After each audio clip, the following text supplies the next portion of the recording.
ॐ सहना भवतु सहनो भुनक्तु सह वीर्यं करवावहै तेजस्विनावधीतमस्तु मा विद्विषावहै। ॐ शान्तिः शान्तिः शान्तिः। शङ्करं शङ्कराचार्यं केशवं बादरायणं सूत्रभाष्यकृतौ वन्दे भगवन्तौ पुनः पुनः। ईश्वरो गुरुरात्मेति मूर्तिभेदविभागिने व्योमवद्व्याप्तदेहाय दक्षिणामूर्तये नमः। सदाशिवसमारम्भां शङ्कराचार्यमध्यमाम् अस्मदाचार्यपर्यन्तां वन्दे गुरुपरम्पराम्। श्रुतिस्मृतिपुराणानाम् आलयं करुणालयं नमामि भगवत्पादं शङ्करं लोकशङ्करम्। पार्थाय प्रतिबोधितां भगवता नारायणेन स्वयं व्यासेन ग्रथितां पुराणमुनिना मध्ये महाभारतम्। अद्वैतामृतवर्षिणीं भगवतीम् अष्टादशाध्यायनीम् अम्ब त्वामनुसन्दधामि भगवद्गीते भवद्वेषिणीम्। यं ब्रह्मा वरुणेन्द्ररुद्रमरुत स्तुन्वन्ति दिव्यैस्तवैः वेदैः साङ्गपदक्रमोपनिषदैः गायन्ति यं सामगा। ध्यानावस्थिततद्गतेन मनसा पश्यन्ति यं योगिनो यस्यान्तं न विदुसुरासुरगणा। देवाय तस्मै नमः देवाय तस्मै नमः।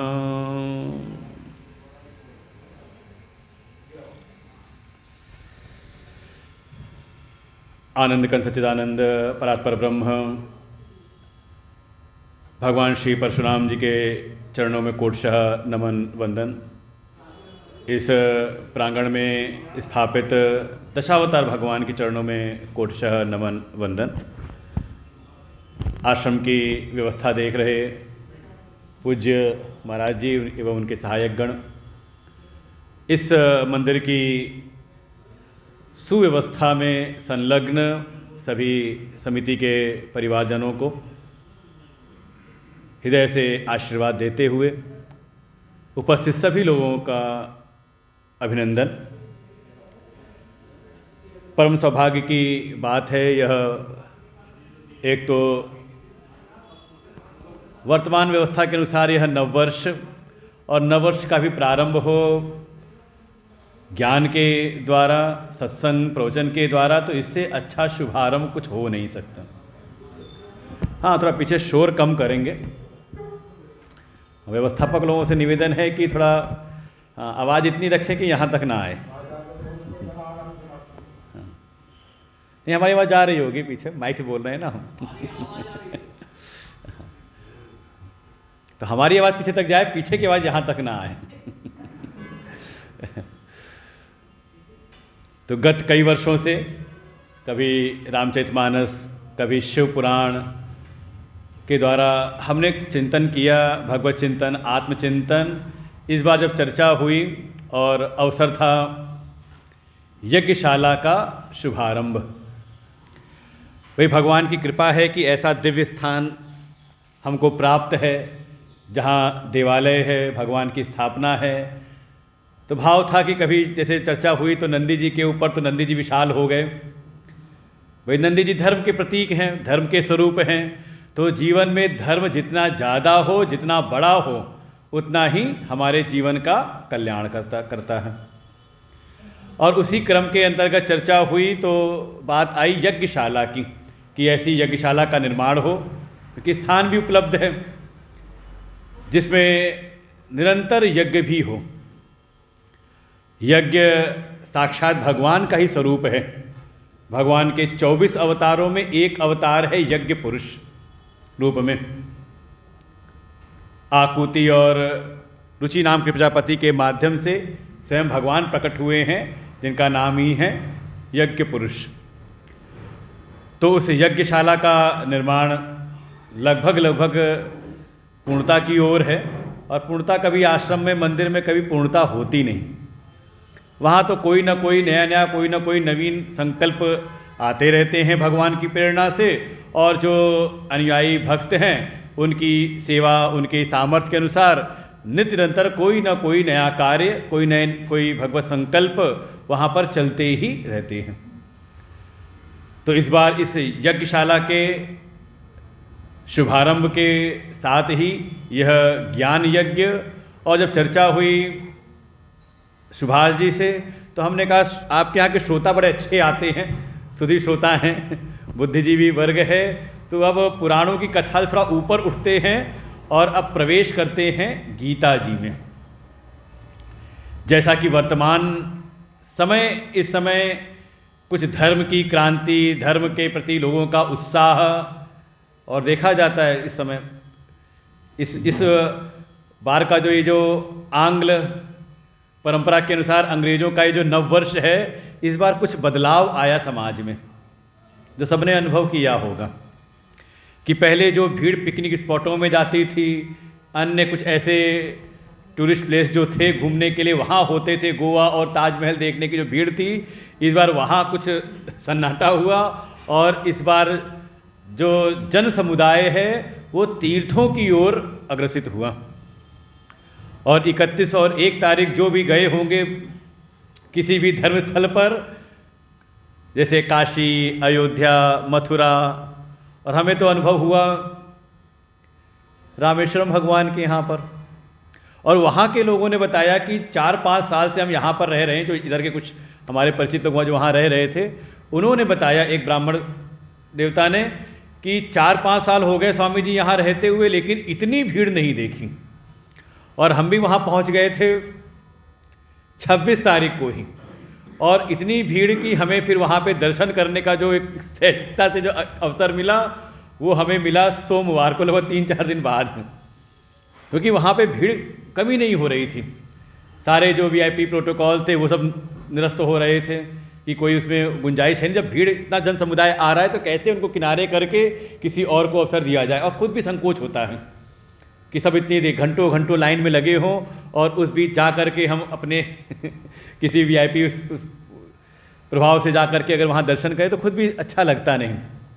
लेकिन एक बात देख कर के मन में एक प्रसन्नता भी थी, गर्व भी था अपने सनातन धर्म के प्रति, जो लोगों के हृदय में जो उत्साह दिखाई दिया। और वो भी मुख्य रूप से जो युवा अवस्था के जो लोग थे, उनकी भीड़ देख करके, कि लोगों में एक परिवर्तन, एक बदलाव सा दिखाई दिया अपने धर्म के प्रति, अपने धर्मस्थलों के प्रति। उनके हृदय के भीतर जो भक्ति भावना उमड़ी, कि घंटों लाइन में लग करके उस भीड़ की अव्यवस्थाओं में भी रहते हुए भी, कहीं व्यवस्थाएं भी थी, कहीं भीड़ ज़्यादा हो जाए तो अव्यवस्था भी, लेकिन किसी के हृदय में किसी के कोई शिकायत नहीं दिखाई दी। चाहे वो समय उनका 4 घंटे बाद आया हो, 6 घंटे बाद आया हो, लेकिन एक हृदय में प्रसन्नता थी कि चलो अपने बीतते हुए साल और नव वर्ष में प्रवेश करते समय हमें भगवान के दर्शन मिले। तो जैसा बदलाव समाज में दिखाई दे रहा है, एक हिंदुत्व की क्रांति, एक हिंदुत्व का जो उत्साह लोगों में, जो पिछले कई वर्षों हमने पीछे का जो एक था कि हाँ, हिंदुत्व के नाम पर जो एक समाज को भ्रमित किया जाता था, लेकिन उसमें एक बदलाव दिखाई दिया। और इसी बदलाव के अंतर्गत हमने भी निवेदन किया समिति वालों को कि इधर पुराण की कथा तो हमने कई बार सुन ली, कथाएं बहुत सुनी, अब हम प्रवेश करते हैं थोड़ा ऊपर की कक्षा में और गीता से प्रारंभ करते हैं। तो गीता जी का कुछ हम लोग चिंतन, स्वाध्याय, मनन करेंगे इस 7 दिवसों में कि वास्तव में गीता जी हैं क्या। और अगर आपको वास्तव में हिंदू धर्म को समझना है कि हिंदू धर्म है क्या, क्योंकि केवल ऊपर आप कहते हैं किसी वृक्ष को आप ऊपर से काटते छांटते रहो लेकिन उसके मूल पर ध्यान ना दो तो कुछ दिन बाद आपकी जो सजावट है, उसकी जो उसकी साज सज्जा कर रहे हैं छटाई कटाई के द्वारा, उसको जो ऊपर से रूप दे रहे हैं, बहुत दिन तक वो वृक्ष टिकता नहीं है अगर आपने उसके मूल पर ध्यान नहीं दिया। और वही आप अगर मूल पर जड़ में जल देते रहो, जड़ का मूल का ध्यान देते रहो, तो पूरा वृक्ष भी हरा भरा रहता है। ऐसे ही सनातन धर्म का जो मूल है, जिसको हम आज कहते हैं हिंदू धर्म, उसका मूल है वेद। जो वेद को प्रमाण मानते हैं, वेद के अनुसार जीवन जीते हैं। ठीक है, हो सकता है किसी ने वेद न पढ़े हों, लेकिन उसकी जो जीवनचर्या है वो कहीं ना कहीं वेद के अनुसार ही चल रही है। अब वो वेद ज्ञान उसको चाहे किसी गुरुकुल में पढ़ करके उसको हुआ हो, प्रारंभ काल से कहीं गुरुकुल में रहा हो, वहाँ पढ़ करके उसको हुआ हो, या फिर परंपरा से शायद उसके माता पिता दादा दादी ने वेद पढ़े हों और उसके अनुसार उनको जीवनचर्या सिखाई। यह संभावना ऐसी भी रहती है, और ये हमने भारत का भ्रमण करते हुए एक चीज़ का अनुभव किया। जब किसी इंटीरियर, किसी बिल्कुल ऐसे स्थान पर भी गए जहाँ पर बहुत ज़्यादा सत्संग प्रवचन नहीं होता, लेकिन वहाँ भी लोगों के अंदर संस्कार देखे, जो वैदिक संस्कृति का जो एक उनके भीतर प्रभाव देखा, तो कारण कोई ना कोई वहाँ उनके लौकिक, उनके उस क्षेत्र के क्षेत्रीय कोई ना कोई संत, जिन्होंने वेद के ही रहस्यों को वहाँ की लोक भाषा में, तो हमें तुरंत उस समय स्मरण में आया अपने क्षेत्र के हमारे बड़े प्रसिद्ध संत हुए गोस्वामी तुलसीदास जी। जैसे गोस्वामी तुलसीदास जी ने वेद के ही कठिन क्लिष्ट सिद्धांतों को लोक भाषा में उन्होंने प्रचारित किया, जगह जगह पर उसको जाकर के उन्होंने कथाओं के द्वारा, और सबसे बड़ा ग्रंथ उन्होंने रामचरितमानस, आप देखें पूरा वेद सम्मत है। वो स्वयं भी कहते हैं कि इस रामायण में जो मैं कह रहा हूँ, लिख रहा हूँ, वो वेद सम्मत है। निगमागम सम्मतम यत रामायणे निगदितम, का वेद और वेदों के साथ ही जो हमें गुरु परंपरा से प्राप्त हुआ है, उससे ही सम्मत यह ज्ञान है। ऐसे ही समाज के हर क्षेत्र में वहाँ के कोई क्षेत्रीय जो संत रहे, उन्होंने वहाँ की जो भी क्षेत्रीय भाषा थी उसमें वेद का प्रचार प्रसार किया। और यही कारण है कि इतने आक्रांताओं के आने के बाद, अब कल्पना करें, जो मुगलों का साम्राज्य रहा, जो उन्होंने हमारे मंदिरों को ध्वस्त किया, उसके बाद जो अंग्रेजों का शासन रहा, इतने आक्रमण के बाद, इतने आक्रांताओं के आने के उपरांत भी हम आज सनातन धर्मावलंबी हैं, अपने सनातन धर्म का पालन पोषण कर रहे हैं। नहीं तो विश्व में ऐसे ऐसे देश हैं जहाँ की जो मूल सभ्यता थी, वो आक्रांताओं के प्रभाव से वो सभ्यताएं नष्ट हो गईं, आज उनका कोई नाम लेने वाला नहीं है। लेकिन हमारे यहाँ इतने हजारों वर्ष की गुलामी के उपरांत भी आज हमारे समाज में सनातन हिंदू धर्म के अनुसार हम सब अपना जीवन जी रहे हैं।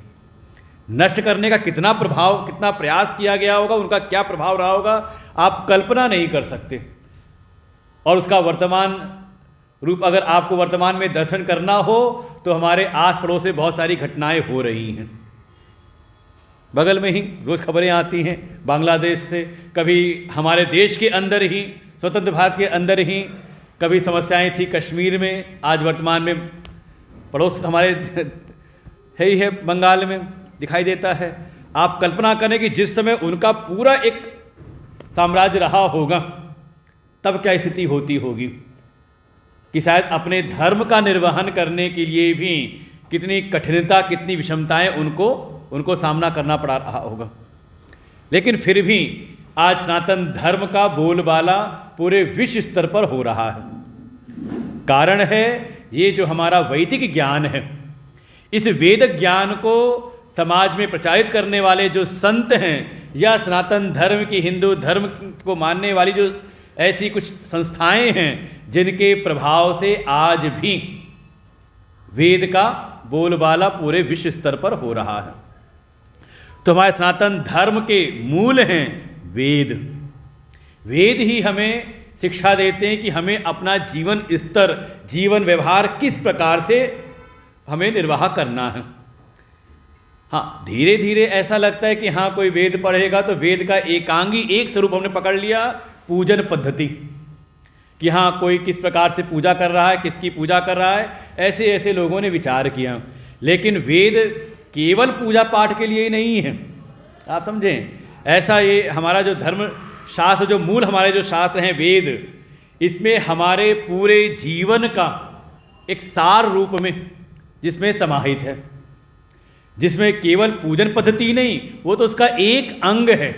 हमारे इस लौकिक व्यवहार को हमें कैसे रखना है, और इसमें उस धर्म का प्रतिपादन किया जिसके द्वारा आपका बाह्य विकास भी हो और साथ ही आंतरिक विकास भी हो। बाहर से भी हम विकसित हों, समृद्ध हों, और साथ ही साथ भीतर से भी हमारे हृदय के भीतर कोई संकीर्णता न रहे। तो यही है, इसी को कहते हैं वैदिक धर्म। धर्म को परिभाषित ही हमारे वेदों ने इसी प्रकार से किया। चाहे वहाँ पर अनेकों प्रकार की प्रक्रियाएं हों, अनेकों प्रकार की व्यवस्थाएं बताई जा रही हों, लेकिन सबका मूल है कि जीवन में धर्म की प्रतिष्ठा हो। और धर्म भी वह है जो एक समाज में कुछ गड़बड़ हुआ। हरिओम।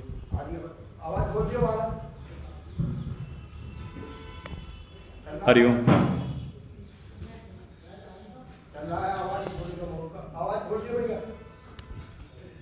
सच्चिदानंद भगवान की।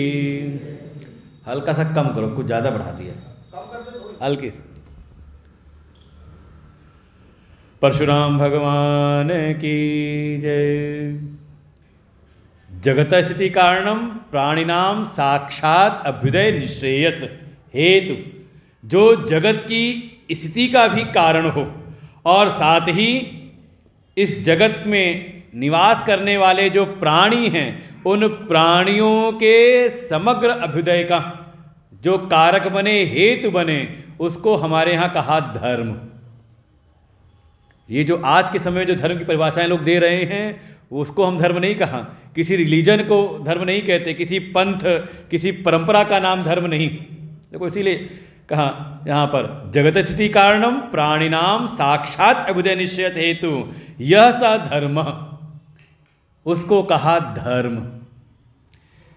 जिसके द्वारा जगत की स्थिति हो, जगत में एक आपसी समन्वय हो, समरसता हो सबके प्रति, सबको अपने कर्तव्यों का बोध हो, और वो हर प्राणी वो जिस जगह पर है वो अपने कर्तव्य का निर्वहन करे। और जब भीतर कर्तव्य की भावना प्रधान हो जाती है, अधिकारों को हम गौण कर देते हैं, तभी आप देखो आपके आसपास सब जगह पर, अपने चाहे परिवार में चाहे समाज में, देखें अपने आप एक आत्मीय भाव, एक समरसता का भाव, एक समन्वय का भाव बन जाता है। और जब कभी अधिकारों की ज़्यादा भाव चल जाए, प्रधानता हो जाए, तो कि मेरा क्या अधिकार है, तो समझ ले वहाँ पर कहीं ना कहीं वैमनस्य उत्पन्न होना प्रारंभ होता है। तो धर्म वही कहा जो सबको धारण करे, धारणात् धर्म इत्याहु, जो धारणा शक्ति को हमारे प्रगाढ़ करे और इसी क्रम में हमारे अभ्युदय का भी हेतु बने। केवल बाहरी विकास नहीं, बल्कि भीतर भी शांति हो, बाहर से भी हम समृद्ध हों और साथ ही साथ भीतर से भी वो एक शांति का अनुभव, एक आनंद अनुभूति हमें प्राप्त हो जाए। इसलिए धर्म के जीवन में जब कोई प्रवेश करता है, धर्मपूर्वक जीवन जीता है, तो उसके जीवन में अर्थ और काम विकसित होते हैं और साथ ही साथ जो जीवन का परम पुरुषार्थ है मोक्ष, वो मोक्ष का भी अधिकारी हो जाता है। और अगर आप जीवन से धर्म को हटा दो, बिना धर्म के जीवन में संभावना है कि अर्थ काम की उपलब्धि हो जाए, लेकिन वो अर्थ और काम भी, वो सारे संसाधन भी दुख का हेतु बन जाते हैं, वो बंधन का कारण बन जाते हैं अगर उसमें धर्म नहीं है। इसीलिए हमारे ऋषियों ने जब पुरुषार्थ की चर्चा की तो 4 पुरुषार्थ बताए। पुरुषार्थ अर्थात पुरुष ही अर्थते इति पुरुषार्थ, जो जीव की, पुरुष माने जीव, हाँ, पुरुष माने स्त्री पुरुष वाला भेद नहीं, पुरुष माने इस शरीर रूपी पुर के भीतर जो रहने वाला जो जीव है, जीव की जो मूल चाह है वो 4 प्रकार की बताई। देखो सब इसमें समाहित कर लिया 4 में ही, धर्म, अर्थ, काम, मोक्ष। हम सब के भीतर धर्म की चाह होती है। धर्म माने एक नियम, सब अपने अपने नियम के अनुसार सब वर्तन करें। बस समस्या ये आती है कि दूसरों से तो हम चाहते हैं कि वो धर्म का पालन करे, लेकिन जब अपना समय आता है तो अपने को हम बचाने का प्रयास करते हैं कि हम चाहे जैसे जीवन जिए, जैसे भी रहें। हाँ, देखो अब धर्म को समझना हो तो जैसे कहा सत्य बोलना धर्म है। क्यों? क्योंकि हम चाहते हैं कि सब हमसे सत्य का पालन करें हमारे साथ में। तो तुरंत धर्म का भाव क्या आएगा कि अगर आपकी दूसरे से अपेक्षा बन रही कि वो सत्य बोले, सत्य का पालन करें, तो हमारा कर्तव्य क्या हुआ, धर्म क्या हुआ कि हम भी सत्य का पालन करें। हमारी अपेक्षा है कि दूसरा कोई हमारी वस्तु की चोरी ना करे, बिना हमारे संज्ञान के, बिना हमारी जानकारी के हमारी वस्तु को न लेकर के जाएं। तो तुरंत हमारा कर्तव्य क्या हुआ कि हम भी किसी की वस्तु की चोरी ना करें। ऐसे ही आप जिस व्यवहार को भी आप सीधे से कह दिया, सारे धर्म के सार को केवल आधे श्लोक में ही वर्णन कर दिया कि आत्मनः प्रतिकूलानि परेशान न समाचरेत, श्रूयताम धर्म सर्वस्वम श्रुत्वा चैव अवधार्यताम। का जितने भी धर्म की व्याख्याएं हैं, जितने भी धर्म के सिद्धांत का व्याख्यान आपको शास्त्रों में मिलता है, उन सब का सार सुनो और अपने हृदय में धारण करो। श्रूयताम धर्म सर्वस्वम, सभी धर्म को सुन करके उसका जो सार है, श्रुत्वा च अवधारितम, अपने भीतर सुन करके उसको धारण करो। क्या है सार? तो कहा आत्मनः प्रतिकूलानि परेशान न समाचरेत। जो व्यवहार आपको स्वयं के लिए प्रिय ना हो, वो व्यवहार आप दूसरे के साथ भी ना करें। अब देखो ये धर्म की परिभाषा स्थापित की हमारे शास्त्रों में। अब इस बात को आप लेके जाओ कहीं भी, किसी जगह पर भी, किसी भी पंथ मजहब वाले के पास लेके जाओ, कहो कि ये बात काट के दिखाए, कोई काट नहीं सकता। कोई कहेगा सत्य बोलना धर्म है। क्यों? क्योंकि हम चाहते हैं कि हमसे सब सत्य का पालन करें, तो हमारा भी कर्तव्य हो गया सत्य बोलें। किसी को अपशब्द कहना, किसी का अपमान करना उचित नहीं है, अधर्म है। क्यों? क्योंकि हमें प्रिय नहीं कि कोई हमारा अपमान करे, कोई हमारा तिरस्कार करे, इसलिए हम भी किसी का तिरस्कार ना करें, अपमान ना करें। तो ऐसे ही आप जहाँ चाहो, जहाँ भी आप विचार करोगे, आपको देखो धर्म का यही सार आपको प्राप्त होगा। और ऐसी जब जीवन में जीवनचर्या हो, धर्म से युक्त हो, तो उस प्राणी का बाहर से भी उसका समृद्धि होती है, और साथ ही साथ उसको भीतर से भी उसको शांति, उसको एक आनंद की अनुभूति होती है उसके भीतर। और अगर धर्म ना हो तो बाहर की जो उपलब्धियां हैं वो भीतर मन को अशांत किए रहती हैं। ये धर्म पूर्वक अर्थ काम का संचय हो तो धर्म उसको मोक्ष के मार्ग का अनुयायी बना देता है, मोक्ष का उसको अधिकारी बनाता है। और अगर धर्म नहीं है तो अर्थ काम उसको बंधन में डाल देते हैं, दुख के बंधनों से ही उसको फंसाए रखते हैं। बस यही समझना है। और इसीलिए अपने धर्म को समझना हो तो हमें वेद को जानना पड़ता है, और वेद को जानना है तो उसके लिए ही बढ़िया उत्तम ग्रंथ है हमारा श्रीमद् भगवद गीता। क्योंकि वेद के जो अंतिम, जिसको कहा वेदों का जो बिल्कुल अंतिम जो सार है, जिसको नाम दिया वेदांत, वेदानाम अंतः, वेदों का जो अंतिम निर्णय है, अंतिम जो सार है, उसको नाम दिया वेदांत। और वेदांत के ग्रंथों में श्रीमद् भगवद गीता की समझ लें एक विशेष महिमा है। 3 ग्रंथ मुख्य रूप से वेदांत कहा गया, प्रस्थान त्रयी, जो भी विद्वान लोग होंगे समझ रहे होंगे, इन शब्दों से परिचित होंगे।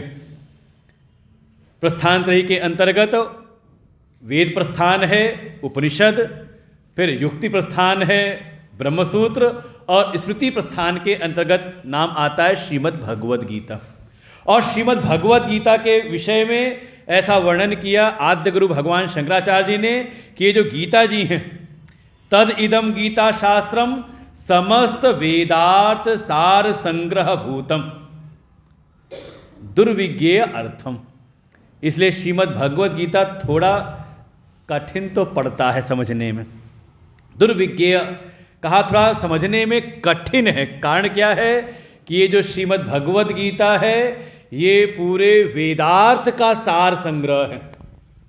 एक तो वेद की मंत्राशियां हैं, वेद हैं, वेद का जो भी अर्थ है, जो उसका अर्थ है, उन सारे अर्थों का भी जो सार रूप है वो है श्रीमद् भगवद गीता। ऐसी स्तुति में भी आता है कि सारे जो उपनिषद हैं वो गाय हैं, सर्वोपनिषदो गावो। सारे उपनिषद जो हैं गाय के रूप में माना, प्रतीक रूप में माना, और भगवान कृष्ण हैं गाय को दुहने वाले, दोग्धा गोपाल नंदन। लेकिन गाय दुहनी हो तो तब आजकल का प्रचलन हो गया इंजेक्शन वाला, लेकिन गाय में, देसी गाय में नहीं चलता इंजेक्शन का प्रभाव। वहाँ तो कोई ना कोई बछड़ा होना आवश्यक है कि पहले बछड़ा जाकर के गाय के थनों से लगता है, दूध पीता है, और उसका संकेत ये है कि वास्तव में गाय के दूध पर पहला अधिकार किसका है? हाँ, बछड़े का है, बछिया का है। ये दूध उसके लिए है। हाँ, जब कहते हैं दूध साहब उसमें पी लिया उसने तो कहा उसके बाद फिर जो ग्वाला होता है, दूध दुहने वाला होता है, फिर वो अपने काम के लिए दूध निकाल लेता है। तो हमारे जो उपनिषद हैं, जो वेद का ही अंश हैं, वेद ही हैं, वो सारी गायों के रूप में हैं। और गाय को दुहने वाले कौन हैं? भगवान श्री कृष्ण गीता जी के स्वरूप में। लेकिन कैसे दुहेंगे? तो कहा जब कोई पार्थ जैसा कोई बछड़ा हो, पार्थो वत्सः सुधीर भोक्ता, ऐसा कोई पार्थ अर्जुन जैसा कोई बछड़ा मिल जाए तो उसको माध्यम बना करके भगवान फिर उस उपनिषदों के जो सारभूत रूप में जो है, वो अमृत समान जो दूध है, ज्ञानामृत, उसको फिर प्रदान करते हैं।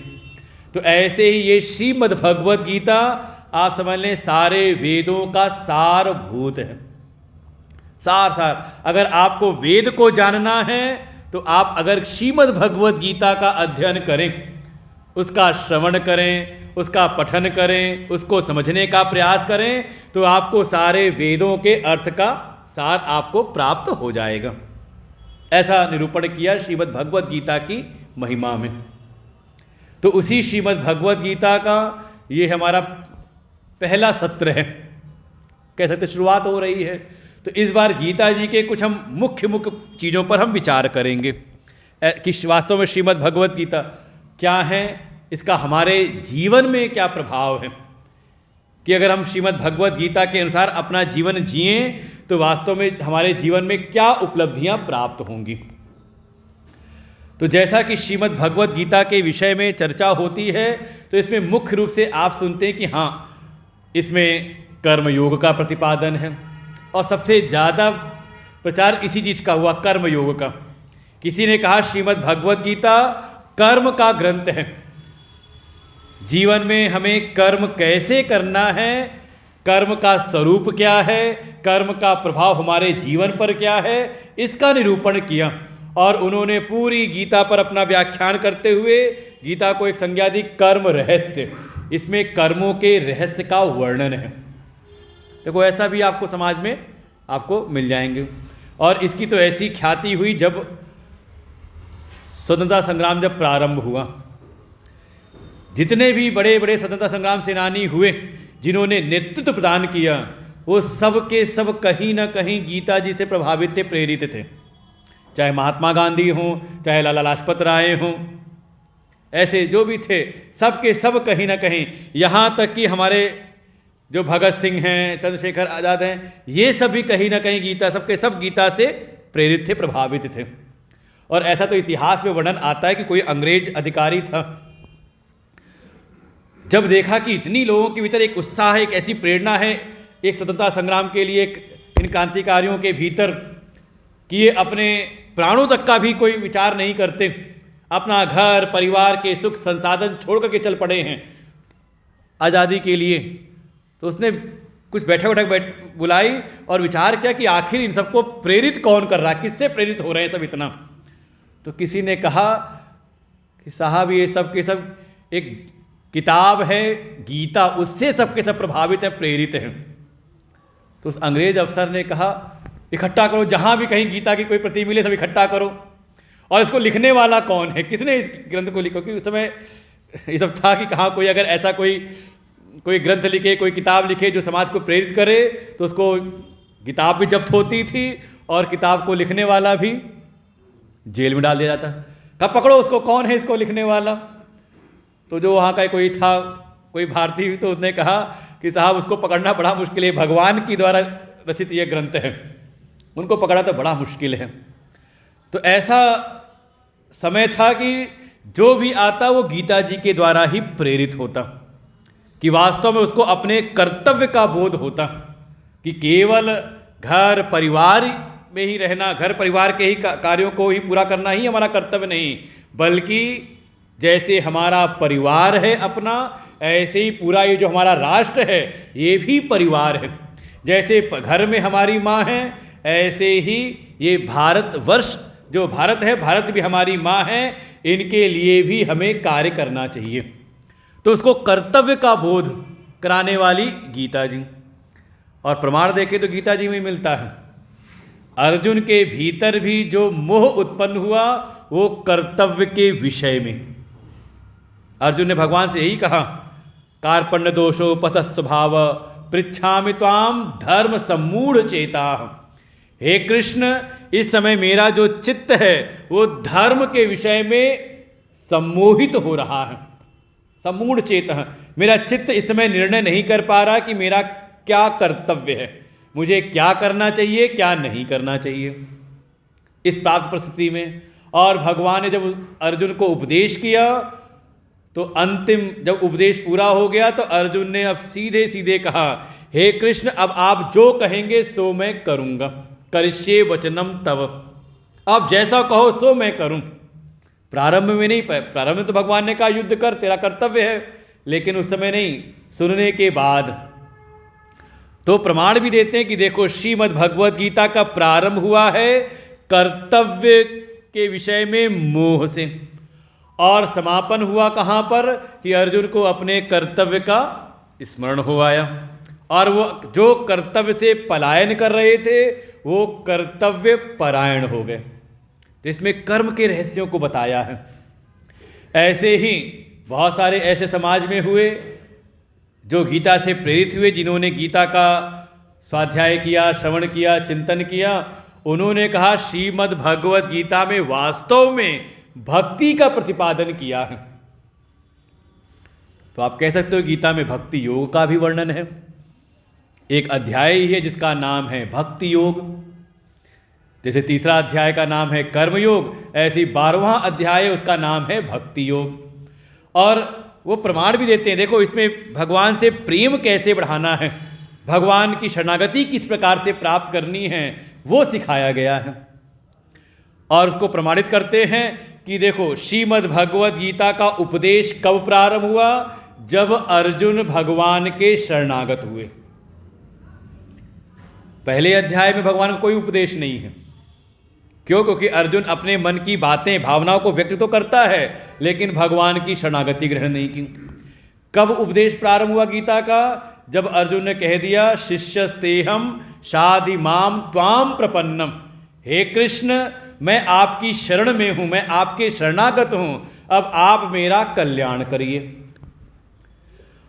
और भगवान अर्जुन को स्वीकार करते हुए अर्जुन को उपदेश करते हैं, और उपदेश में भी जगह जगह पर शरणागति के ऊपर प्रकाश डालते हैं कि संसार की माया बहुत दुष्कर है, इसको पार कर पाना बड़ा कठिन है। दैवी हेषा गुणमयी मम माया दुरत्यया, इस संसार सागर को पार कर पाना, संसार की माया को।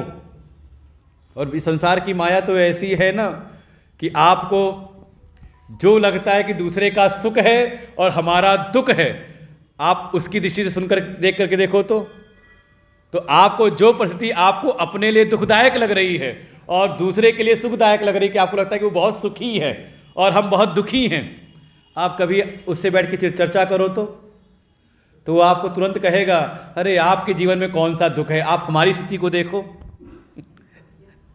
है कि नहीं?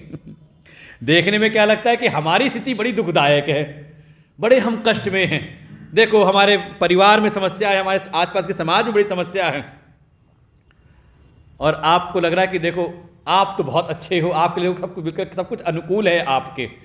और जब उसे चर्चा करो तो उल्टा वो बताता है, कहे आपकी परिस्थिति कौन सी, आप तो तब भी ठीक ठाक हो, आपको हमारे बारे में पता नहीं है ना। आप हमारी स्थिति को देखोगे तो समझोगे कि हाँ कितना हम सहनशील हैं, कितना हम सहन कर रहे हैं।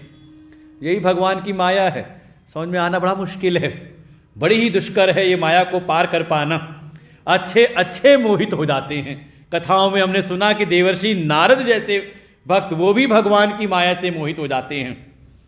और ये माया भी ऐसी है, ये तीन इसके पास हैं, तीन गुण ही, सत्वगुण, रजोगुण, तमोगुण, और तीनों बांधते हैं।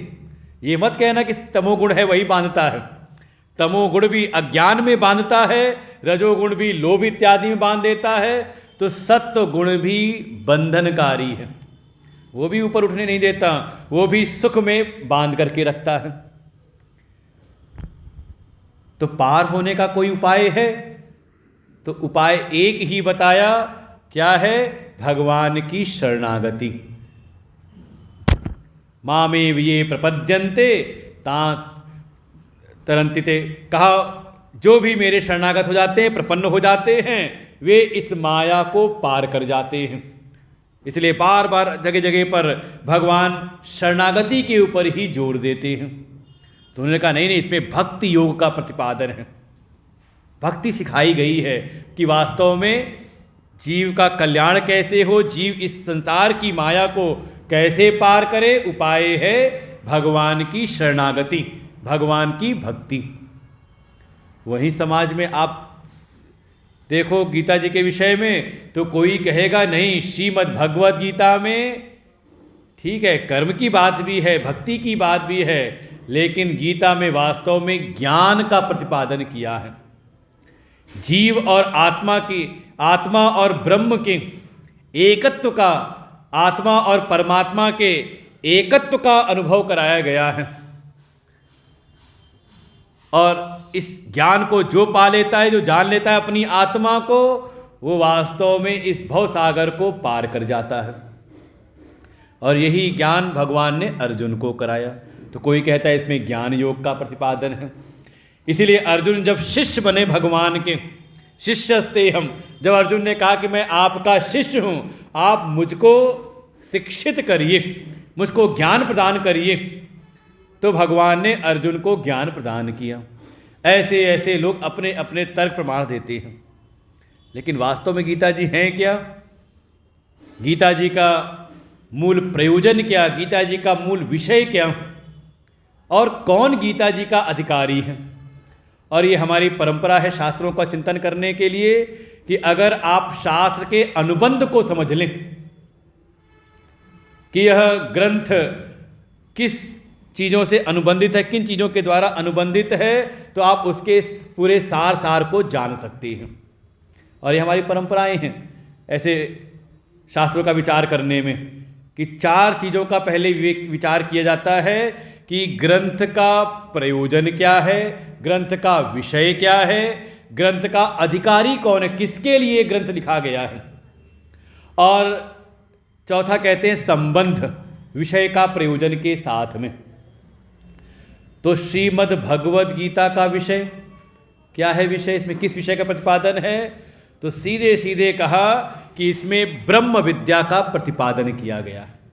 आप हर अध्याय को पढ़ोगे, पाठ करते होगे, तो आप देखोगे हर अध्याय के बाद में एक पंक्ति आती है, ओम तत्सदित। जब अध्याय पूरा हो जाएगा उसके बाद एक समान, एक पुष्पिका वाक्य उसको कहा गया कि उसमें अध्याय का नाम भी बताया और साथ में विषय का भी, ओम तत्सदिति श्रीमद् भगवद गीतासु। अब बैठ जाओ जहाँ जगह मिल गई है, अब विचार मत करो, बैठो। दो ही चीज़ें हैं, बैठो नहीं तो जाओ। अरे अब जहाँ जगह मिल जाए बैठ जाओ, फिर कल आके वहाँ बैठना आगे। एक तो पहली गलती की देर से आना, ये बहुत बड़ा दोष है। अब समझते नहीं हो आप लोग तो क्या कहा जाए।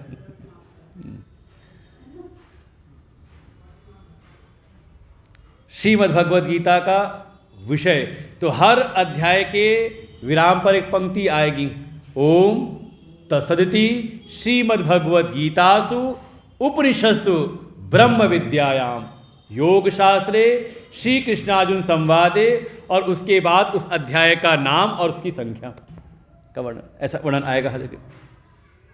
तो श्रीमद् भगवद गीता में किसका प्रतिपादन है, तो कहा उपनिषत्सु ब्रह्म विद्यायाम, जो हमारे वेदों का अंतिम निष्कर्ष है उपनिषद, उन उपनिषदों की जो ब्रह्म विद्या है उसका ही प्रतिपादन श्रीमद् भगवद गीता में किया गया है। अब भगवान कह भी देते जगह जगह पर, इस ज्ञान को कोई प्राप्त करे तो उसको एक स्थिति प्राप्त होती है, उसको नाम दिया ब्राह्मी स्थिति। ऐसा ब्राह्मी स्थिति पार्थ नई नाम प्राप्य मुह्यति, कि वो ब्रह्म तत्व को जान करके ब्राह्मी स्थिति की प्राप्ति कर लेता है, और यही उसके जीवन का, समझ लें कि उसकी चरम स्थिति जीवन की है। उसके बाद उसको ना कुछ करने की आवश्यकता है और ना कुछ पाने की भीतर कोई अभिलाषा रह जाती है, वो ऐसी स्थिति है। तो विषय है ब्रह्म विद्या। तो वर्णन किया, कहा कि ब्रह्म विद्या का प्रतिपादन तो उपनिषद में किया हुआ है, तो फिर गीता जी की क्या महिमा हुई। कहा उपनिषदों में तो केवल ब्रह्म विद्या का ही वर्णन किया है कि कोई अधिकारी साधक, कोई अधिकारी शिष्य गुरु की शरण में जाए। कैसा अधिकारी, तो कहा साधन चतुष्टय से संपन्न अधिकारी, जिसने अपने जीवन में योग की साधना करके, धर्म का पालन करते हुए, भगवान की उपासना करते हुए, जिसके भीतर चार चीज़ें उपलब्ध हो गई हों, जिसका विवेक जग गया हो, विवेक से युक्त हो, फिर संसार के जो भी भोग हैं, चाहे वो इस लोक के हों चाहे परलोक के हों, उनसे हो गया हो विरक्त। देखो उपनिषद में प्रवेश करना है, क्योंकि अगली सीढ़ी गीता जी के बाद उपनिषद की ही है, लेकिन वहाँ पहुँचना है तो वहाँ के लिए तो ऐसा अधिकारी चाहिए जिसका विवेक जागृत हो, जिसको नित्य अनित्य का विवेक हो, जिसको सत्य असत्य का विवेक हो, जो चेतन और जड़ का विवेक कर सकता हो, और साथ ही विवेक से युक्त होकर के संसार के समस्त भोगों से, संसार के भी और परलोक के भी, उन भोगों से विरक्त हो।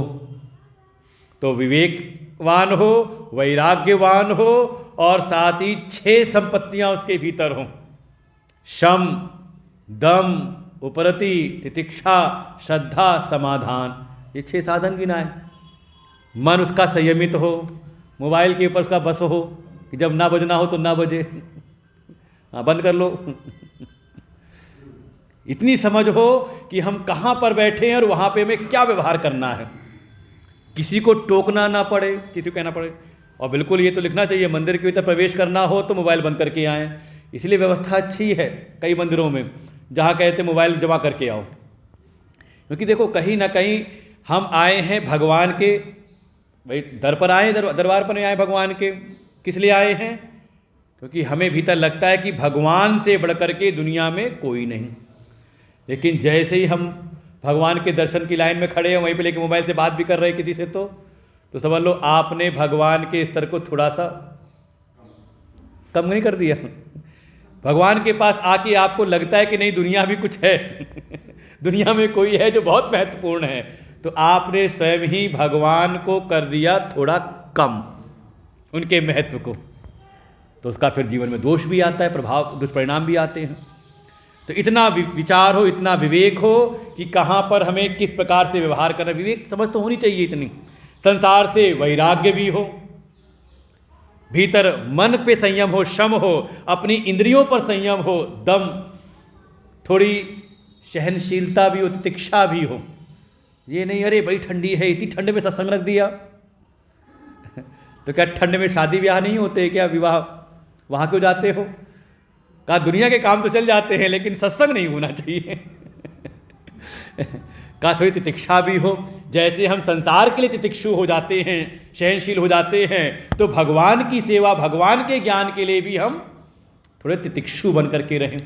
शरीर में थोड़ी सहन शक्ति हमारी हो, भगवत कार्यों के लिए भी। उपरति अनावश्यक कर्मों से उपरामता हो। देखो जीवन में कई बार हम ऐसे ऐसे कामों में लगे रहते, समय बिताते हैं जिसका हमारे जीवन में कोई बहुत ज़्यादा कोई अनिवार्यता ना हो, कोई प्रयोजन ना हो, दिन भर, और फिर कहते क्या है, पूजा पाठ के लिए समय नहीं निकलता, स्वाध्याय साधना के लिए भगवान का जप करना है तो कहते समय नहीं है। हमारे गुरुदेव से किसी ने इसी मेरठ की भूमि पे ही कहा, कभी सत्संग था, कहा गुरुजी वक्त बड़ा कम रहता है, तो गुरुजी ने कहा वक्त कम नहीं, तू कम वक्त है उल्टा कर दो उसको, वक्त कम तो कम वक्त। दुनिया भर के जो काम हमारे लिए कोई ज़रूरी नहीं, कोई लेना देना नहीं। कई बार देखते हैं सड़क पर कहीं खुदाई हो रही तो उसको भी देखने वाले 20-25 लोग खड़े होते हैं, दो आदमी झगड़ा कर रहे हैं तो उसको देखने वाले 10-20 लोग रहते हैं वहाँ पर, जिनका कोई ये नहीं कि तो उनको बीच में मध्यस्थता करा के दूर दूर करा दे, नहीं, दो झगड़ रहे हैं वो प्रदर्शन ध्यान दे रहे हैं। और उसे कह दो, क्या कहते, थोड़ा सत्संग में आ जाओ, थोड़ा कथा में आओ, थोड़ा भगवान के मंदिर की सेवा में लग जाओ, तो कहते फुर्सत नहीं, यहाँ जहर खाने को फुर्सत नहीं है। क्या हुआ? अनावश्यक, जिसको अपने स्व का बोध ना हो, अपने स्वधर्म का बोध ना हो। तो कई बार कोई गृहस्थ में है तो अपने परिवार के दायित्व का उसको समझ नहीं होता, दुनियादारी में समय बिता रहा है। कोई ब्रह्मचारी, कोई विद्यार्थी है, पढ़ाई में ध्यान ना हो करके उसका अनावश्यक कार्यों में लग रहा है समय।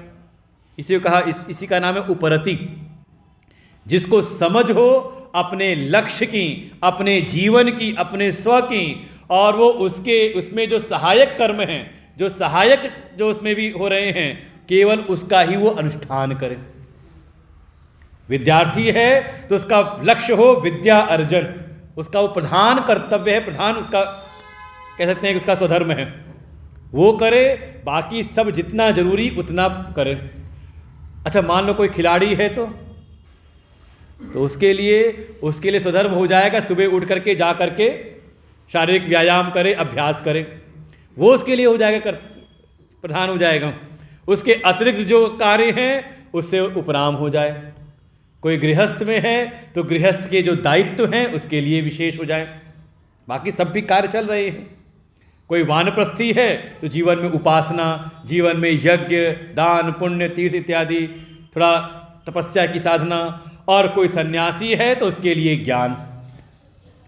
ज्ञान में ही जीवन को लगाना, सत्संग स्वाध्याय में का उसके लिए प्रधान हो जाएगा। कोई कहे कि मैं भगवान का भक्त हूं, कोई है तो नहीं यहां पर भगवान के भक्त।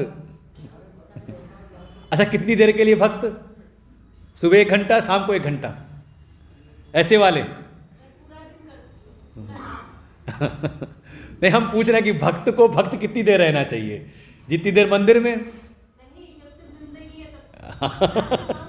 लेकिन कहीं ना कहीं हम सीमित करके रखते हैं। भक्त है तो उसको लगता है मंदिर में है तो भक्त हैं, सवेरे 1 घंटा हम भक्त हैं, उस शाम को 1 घंटा भक्त हैं, अगर याद रहता है तो।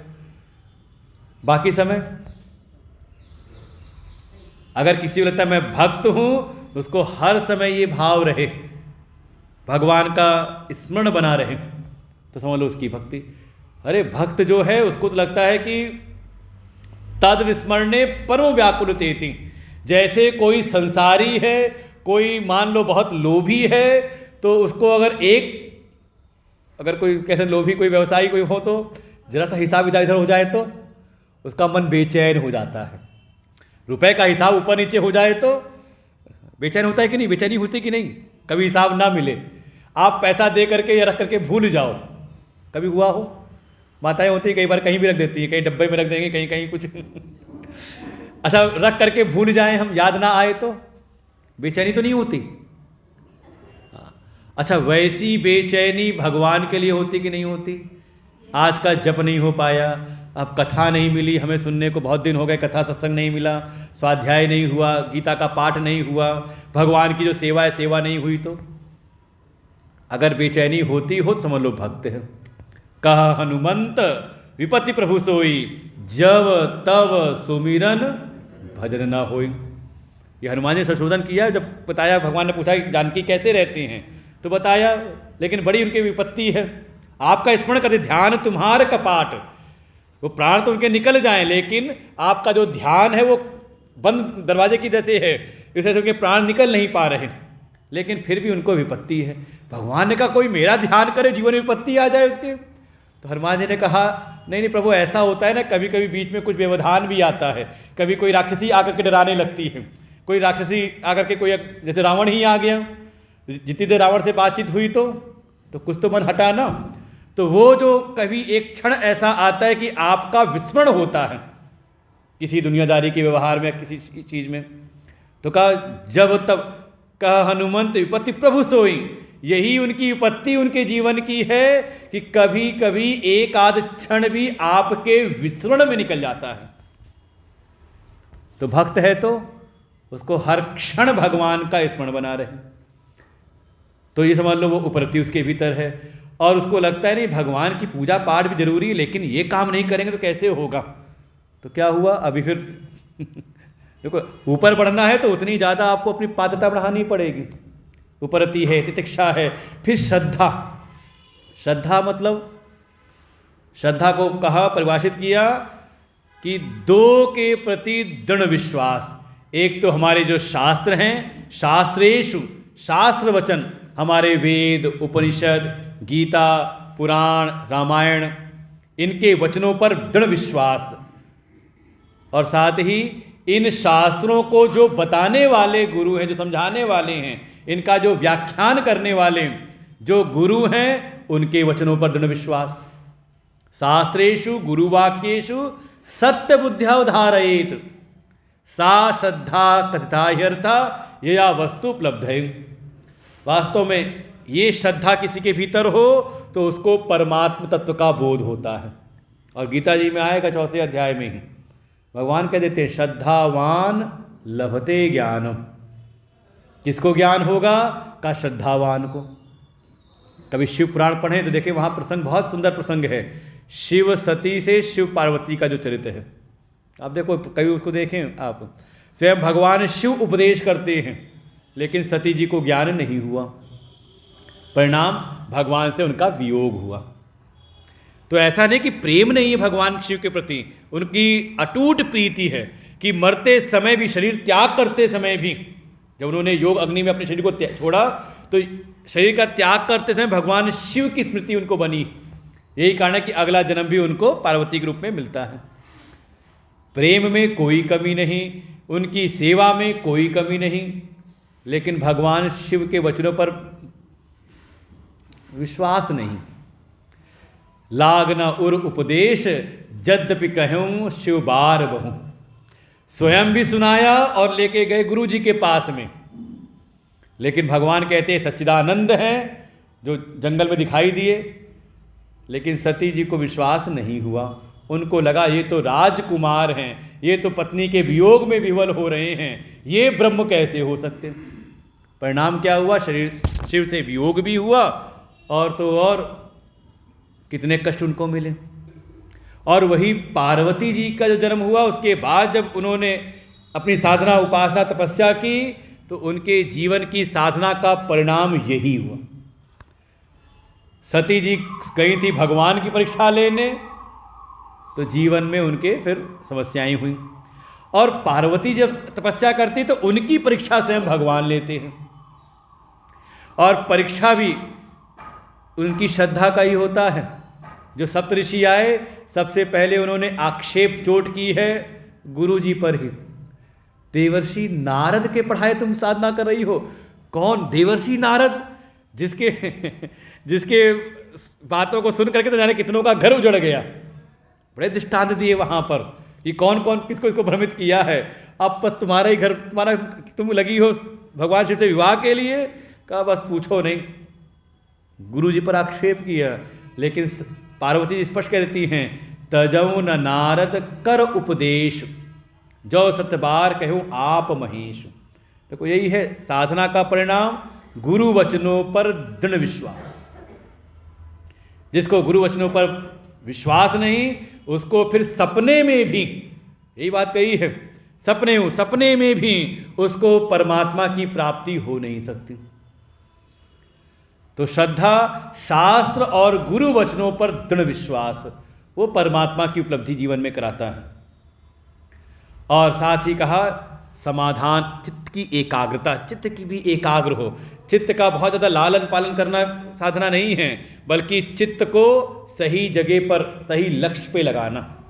ये आजकल की एक नई जीवन शैली हो गई, मन को जो अच्छा लगे सो करो, है तो नहीं? आजकल लोग कहते हैं अरे नहीं, मन को जो अच्छा लगे सो करना चाहिए, बच्चे को जो अच्छा लग रहा है सो करने दो उनको। इसका नाम कोई जीवन नहीं है।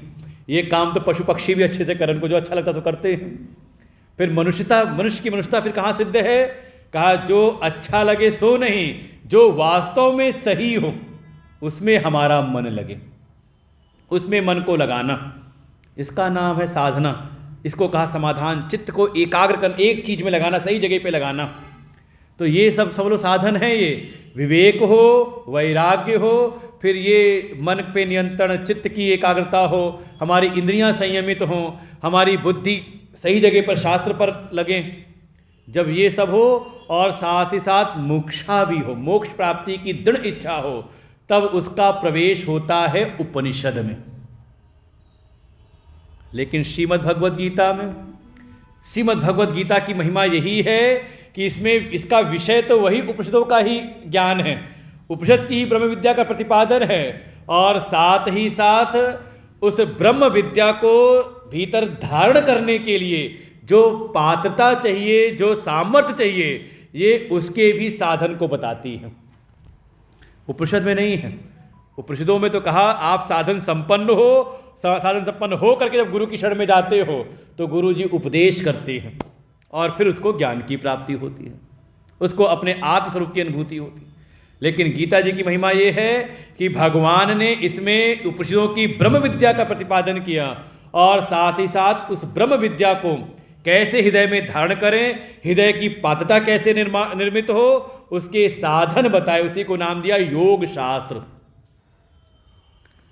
जिसमें कर्म योग है, भक्ति योग है, ज्ञान योग है। वो साधन बताए गए हैं कि कैसे हम अंतःकरण का निर्माण करें, कैसे अपने चित्त को हम निर्मल करें, वो कैसे हो। और ऐसे निर्मल अंतःकरण में ही ये तत्व ज्ञान स्थिर होता है, उसकी अनुभूति होती है। तो ये श्रीमद् भगवद गीता का विषय बिल्कुल स्पष्ट आप मन में बिठा कर, गीता जी में क्या बताया गया है तो आप कह सकते हो इसमें ब्रह्म विद्या का प्रतिपादन है, और साथ ही उसके उपाय भी। अधिकारी कैसा हो भाई, कोई विषय कोई भी सुन ले, लेकिन धारण किसको होगा।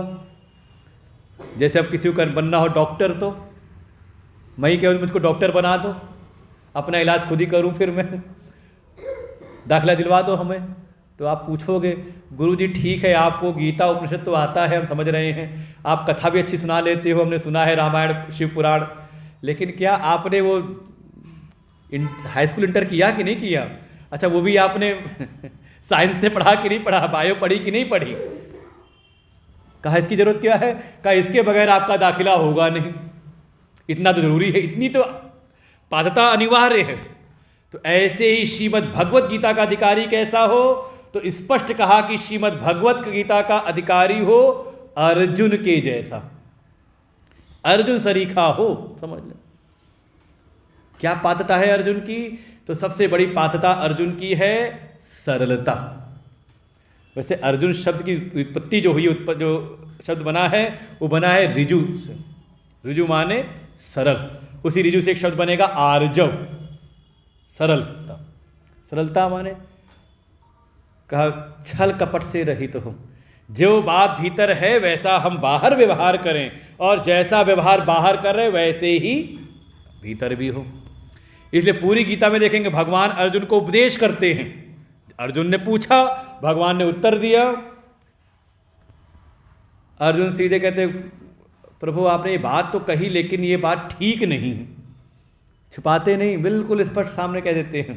भगवान ने गीता में कहा कि ये जो तुझको मैं उपदेश कर रहा हूँ ना, जो भी तुझे मैं रहस्यमय ये ज्ञान का उपदेश कर रहा हूँ, यही ज्ञान मैंने सृष्टि के पूर्व सूर्य को दिया था, और सूर्य ने फिर अपने पुत्र को, उसने फिर अपने पुत्र को, ऐसे करते परंपरा चली थी। अर्जुन ने सीधे कहा प्रभु ये कौन सी आप गप हाँक रहे हो, अपरम भवतो जन्म परम जन्म विवस्वतः। भाई जो सूर्य का जो जन्म है, उनकी जो उत्पत्ति हुई तो सृष्टि के प्रारंभ में हुई थी, और आपको तो हम जान रहे हैं भी द्वापर युग में। ठीक है आप मुझसे बड़े हो, मुझसे पहले आए, लेकिन मैं देखता हूँ कि जब आप आते हो तो आप भैया युधिष्ठिर को आप प्रणाम करते हो, मतलब उनके बाद आप आए हो, उनसे छोटे हो, मुझसे बड़े हो लेकिन उनसे छोटे हो, तो आप तो अभी आए हो, तो फिर आपने सूर्य को उपदेश किया था, कथम एतद् विजानीयाम, इसको मैं कैसे जानूं, कैसे समझूं। तब भगवान फिर अर्जुन को उपदेश करते हैं। कहीं भी अगर कोई संशय, कोई संदेह आता है तो अर्जुन छुपाते नहीं। आप ये देखो कथा में भी सती जी के मन में संशय हुआ तो सती जी ने पूछा नहीं। भगवान शिव अंतर्यामी जान गए कि इनके मन में संदेह आया है, स्वयं बताने का प्रयास करते हैं। और वही पार्वती जी ने पूछा है भगवान से, सेवा करते जब भगवान से उनके द्वारा उनका संबंध हुआ, विवाह हुआ, तो एक दिन उन्होंने खुद पूछा है, और भगवान शिव उनको उपदेश करते हैं। का यही है, भीतर अगर संशय संदेह है तो भगवान से कुछ छुपाना नहीं, उनसे दुराव छुपाव ना हो। निर्मल मन जन सो मोहि पावा, मोहि कपट छल छिद्र न। भीतर से छल कपट समाप्त हो जाए, यही पात्रता है। जब तक ये संसार की एक छल कपट भीतर है, तब तक आप गीता में आओगे तो गीता जी का जो वास्तविक तत्व है उसकी प्राप्ति, ऐसा नहीं कि बिल्कुल कोई फल नहीं होगा। वर्णन तो ऐसा किया, गीता जी के मुख्य रूप से 4 श्रोता माने गए हैं। भाई उपदेश किसने किया? भगवान श्री कृष्ण ने। सुनने वाले कितने हैं? एक तो भगवान ने सुनाया अर्जुन को, सब जानते हो, और किसी सुना कि नहीं सुना? हाँ, संजय ने सुना।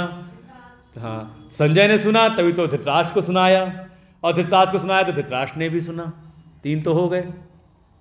एक और, हाँ देखो हनुमान जी बैठे थे, जो इतने कथा रस के प्रेमी हो, क्या वो क्या कान में उंगली डाल के बैठे होंगे? वही कपिध्वज, अर्जुन का जो रथ है वो कपिध्वज, ध्वज में हनुमान जी विराजमान हैं, तो हनुमान जी ने भी सुना। लेकिन क्या परिणाम सबको एक समान ही हुआ? कहा नहीं। और ये सिद्धांत है, लोके अस्मिन् एकस्मात् गुरु कश्चित यथावत कश्चित अयथावत कश्चित विपरीतम कश्चित न प्रतिपद्यते।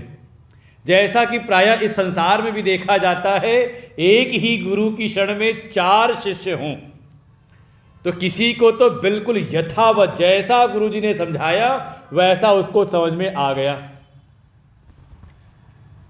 तो क्या सबको आ गया? कहा नहीं। कोई वहाँ ऐसा है जिसको बिल्कुल ठीक ठीक समझ में नहीं आया, लेकिन ऐसा भी नहीं कि उसको कुछ ना समझ में आया हो।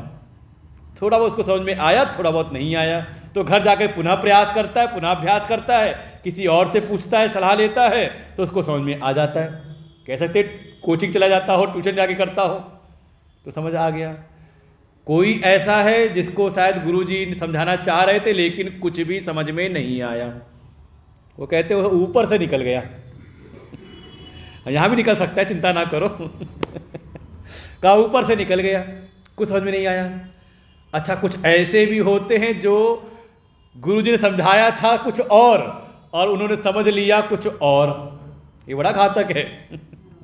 ये अनुभव आप लोगों को खूब होता होगा। किसी से आपने कोई बात कही, जो बात आपने कही वो बात उसे समझी नहीं, और बल्कि उससे अलग कुछ और उल्टा उसने समझ लिया और जाके जगत में सबसे कहेगा उन्होंने ऐसा कहा था।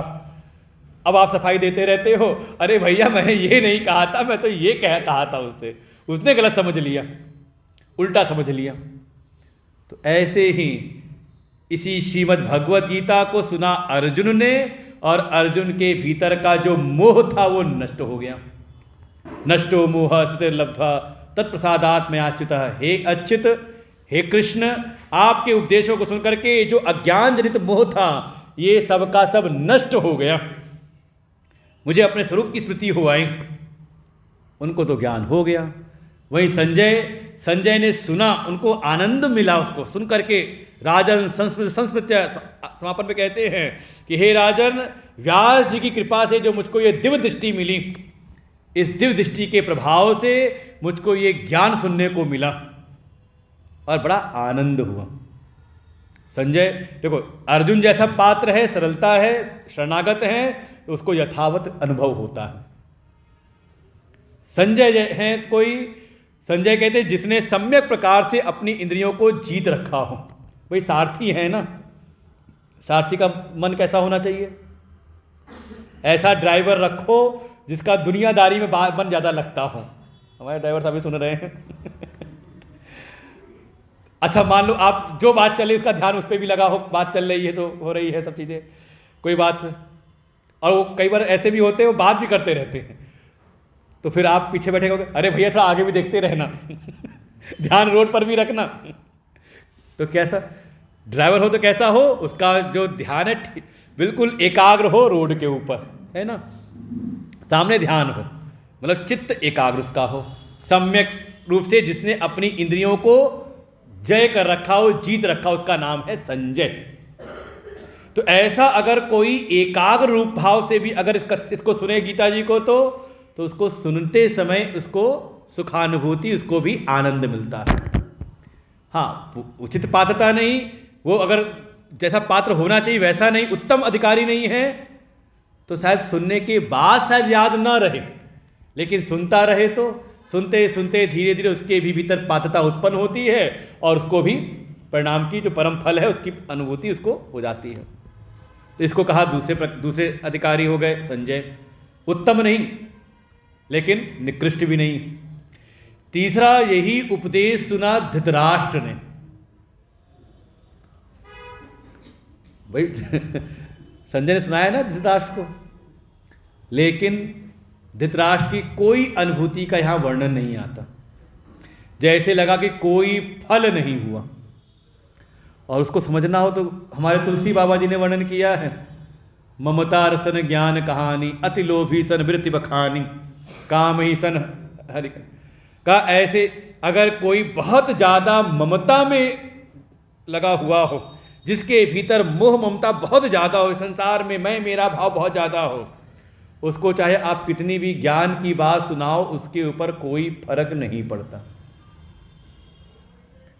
और वो वचन पहला धृतराष्ट्र का है, कैसी ममता है कि शुरुआत ही की उसने संजय से जो कहा, धर्म क्षेत्रे कुरुक्षेत्रे समवेतायुष्व मामकाः पांडवाश्चैव किम अकुरुत संजय। हे संजय, वो धर्म रूपी कुरुक्षेत्र में जो दोनों सेनाएं खड़ी हुई थी, कौन कौन सी? मामकाः मेरे पक्ष वाले, और पांडवा पांडु के पुत्र। क्या पांडु के पुत्र अपने पुत्र नहीं थे उसके?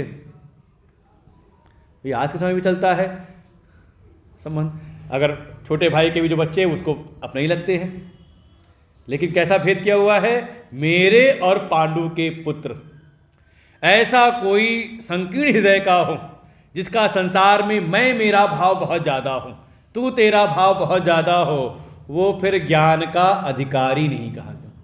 उसके सामने कितनी भी आप ज्ञान की बात करो वो सब की सब निष्फल हो जाती है, समझ ले, वो फिर अधिकारी नहीं। इसलिए धृतराष्ट्र को कोई फर्क नहीं पड़ा। तो पूछा, वो जो हनुमान जी ने सुना था उनको क्या फल मिला? तो वहाँ वर्णन ऐसा आता है, संतों ने कहा कि उनको विपरीत परिणाम मिला। वो जब पूरा प्रवचन पूरा हुआ, हनुमान जी उतर करके आए, धन्य हो प्रभु, कृपा की आपने, बड़ा सुंदर उपदेश सुनाया आपने। भगवान ने कहा तुमने भी सुना? कहा हाँ, ऊपर बैठ के सुन रहा था मैं। ध्वज के ऊपर। कहा ऊपर बैठ के सुना, जाओ पिशाचो भव, जाके तुम पिशाच हो जाओ।